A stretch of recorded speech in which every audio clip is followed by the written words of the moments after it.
Okay, so let's go back to the question. Go back to the question of solitary confinement. So, should we change solitary confinement? Should we limit its use? Should we abolish it? And does it have any potential value for the incarcerated, or did it ever? So, understand as I answer these questions that you're asking me, I'm answering them from the lens of my own experience and what I have seen from others and what I've learned, in my studies and what I see in terms of family, community, and just life. All right, so my personal experience with solitary confinement, in my 25 years of incarceration, I did maybe 2 years, maybe 2.5 years in solitary. But understand that except for certain prison situations, solitary confinement is not solitary. Like, I was rarely in solitary confinement by myself. Solitary is usually two people, simply because of the overcrowded conditions of the prisons. And but even in that situation, what you're talking about is the solitary aspect of it is being locked in a small cell away from the general population and being in that cell 24 hours a day. And usually, like in the feds, we had showers inside of our cells. So we didn't even get out for showers. Sometimes in solitary, you can get out like.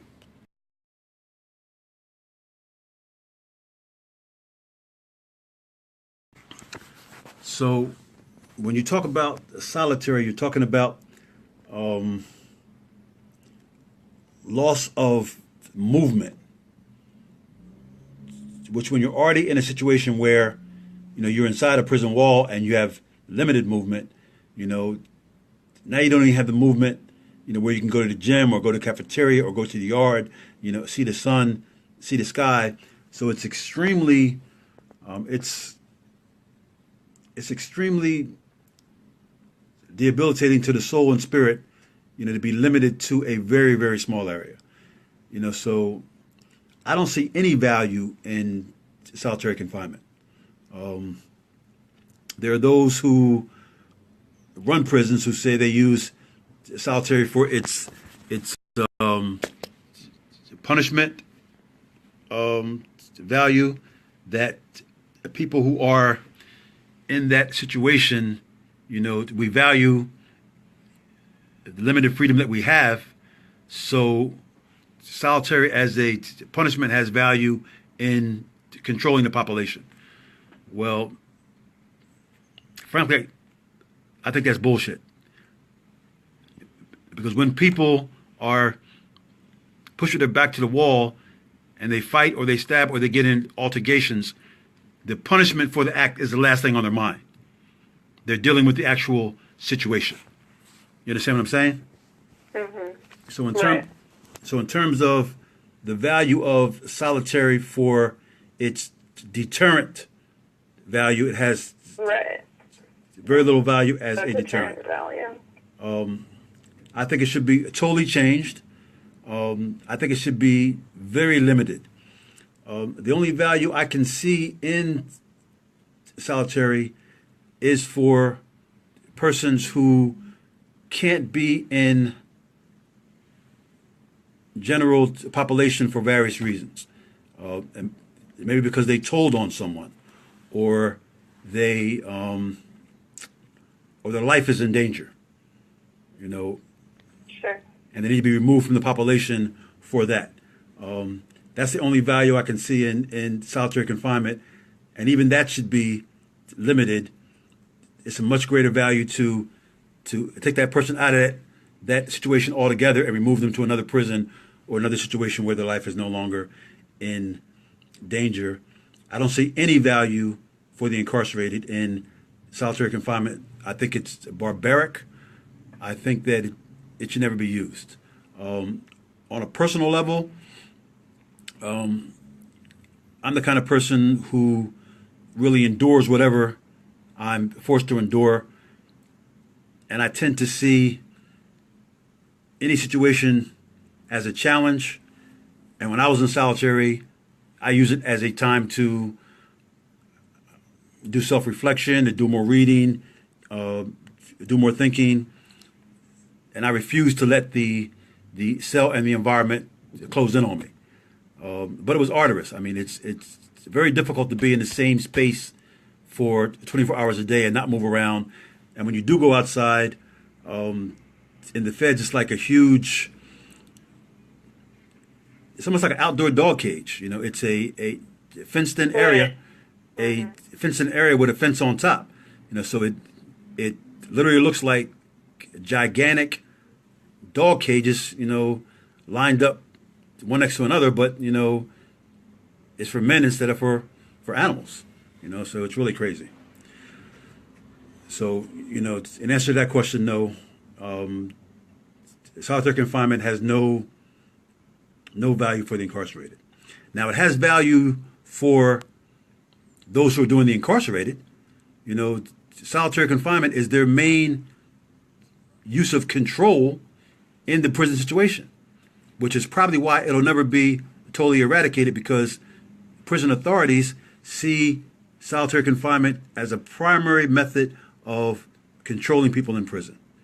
You know, unless you follow the rules, we'll box up all your possessions, take away your job, take away your freedom, and we'll stick you in a box 24 hours a day. That's a supreme method of control. So just for that reason, I don't think that outside activists will ever be able to control the use of solitary confinement on a full level inside of prisons. Your next question is, would you describe yourself as a prison abolitionist? If so, what led you to believe in abolition? Now, most people who know me and who know the work that I do think that I'm a prison abolitionist simply because of the work I'm involved in and the work that I do as an organization. And because of some of the organizations that I'm actually involved in. I belong to the Incarcerate PA. I belong to the Coalition Against Mass Incarceration, the Quaker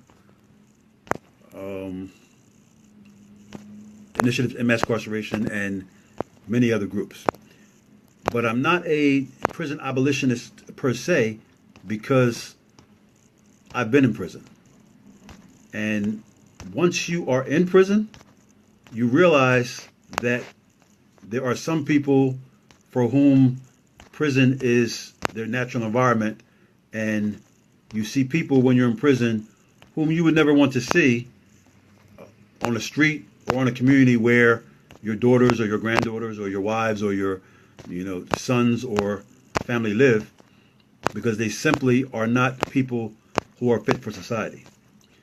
Now, that might sound like a harsh analysis, but I'm not a bleeding heart liberal, although I have many liberal views. But I have met people whom I would never want to walk down the street and bump into. By the same token, I've met some of the best people, some of the most intelligent, creative, dynamic people I've ever known in prison also. So it's like anything else in life. There's a place for prison in society simply because there are people whose moral code, their moral values are outside of the bounds of society. What do you do with a person who's a serial killer and they would, kidnap a teenager or, a young woman and over a period of time, rape, maim, and murder her and then bury her body, and they might do this for 15 to 20 years before they're caught? What do you do with a person whose sexual bent is rape and murder? So to say that you want to abolish prison is to say that there's no place for prison in our society. What I believe is that prison should be a holistic place, a place where persons who are at the state of mind where they want to transform themselves, where they want to change their lives and move forward into a different mode of living, should be able to receive the necessary help to accomplish that. I truly believe that.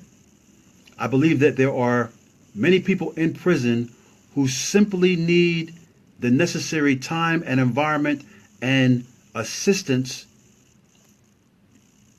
to become the person whom they can be, whom they want to be, and whom they are not at this present time. But by the same token, when you talk about abolishing prison, you're talking from a utopian point of view, and I, for one, don't deal in utopia. I deal with the reality. It's like when I talk to Black Lives Matter people, and they talk about abolishing the police. So how does that work? When you have a situation where you have to dial 911, do I dial a Black Lives Matter activist? Do they come over and they make sure that me and my family are okay? Or do they, catch the person who just murdered my son or daughter? No. The same way you need the police, there's a place for prison in our society. But it's how we are policed. It's how prisons are maintained that is the reality of what we're dealing with. Sometimes we get caught up in the semantics of a philosophy or a liberal notion, and we're not really looking at, well, how does that work? So does that kind of speak to your question?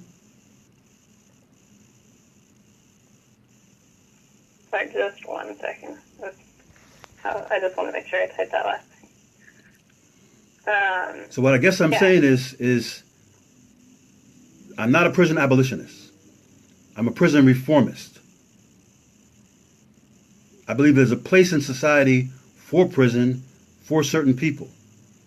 But I believe that the mass of people who are incarcerated should be assisted so that when they are released, they can be a viable part of society and never return to prison.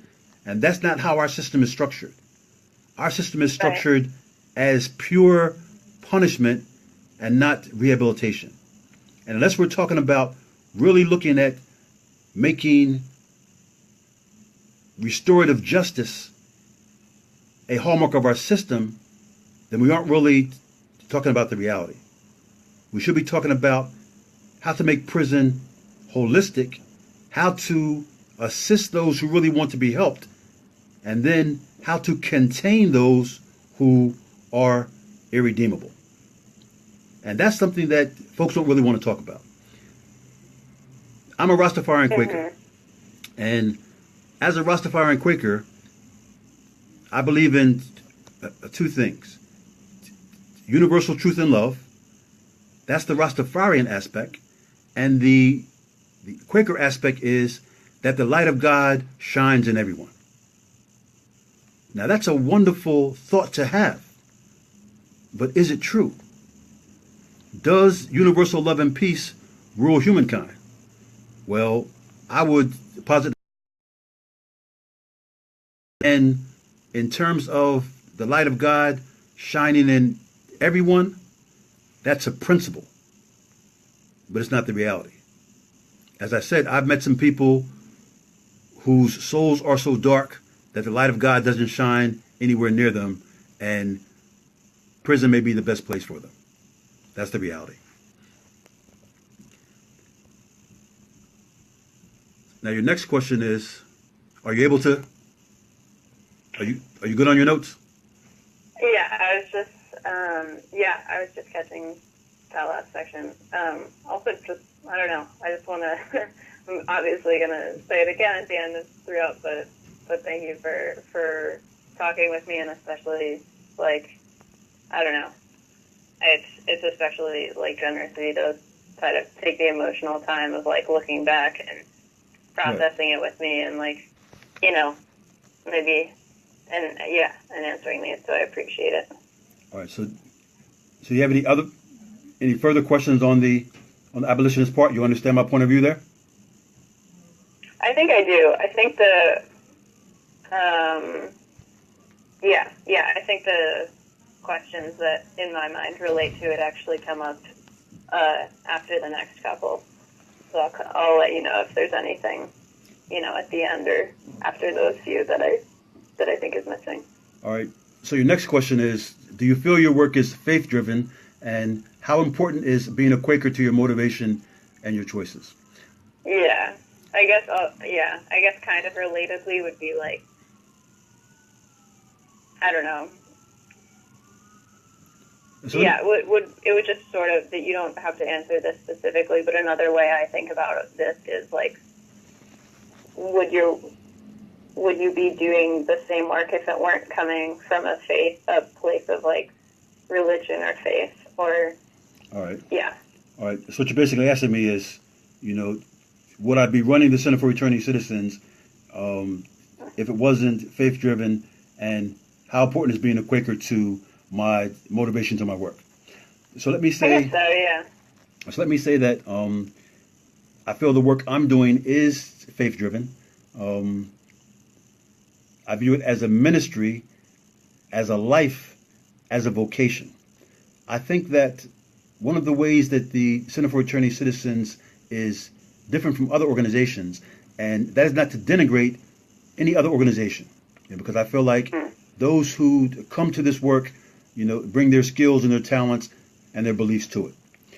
But I especially feel that those who come to this work with the experience of mass incarceration and with the experience of spending years and years incarcerated have to come to it from a spiritual faith aspect, because that's what carried us through. You know, people often ask me, well, how did you survive 25 years of incarceration? And it's not a simple question, you know, and it's often difficult for me to describe it in a manner that people understand, because you really have to live it. And those who understand it the best are those who did it. That's why I feel that the folks in this field who have long periods of incarceration behind them and who've transformed themselves and who are now doing that work bring a power to it that can't be duplicated by other people. Because we are the ones who spent the years apart from our family and watched our children grow up, and we taught them in 15-minute phone calls, and we parented them in daily visits, and we wrote countless letters and made cards and drawings and just poured our hearts out to them in an attempt to stay in their lives and to make them know how much we love them and cared for them and did all that we could from behind bars. We are the ones who kept each other sane in situations that would make you go insane. And we developed the strength and the motivation and the faith and the spirituality to overcome incarceration and to come out as human beings.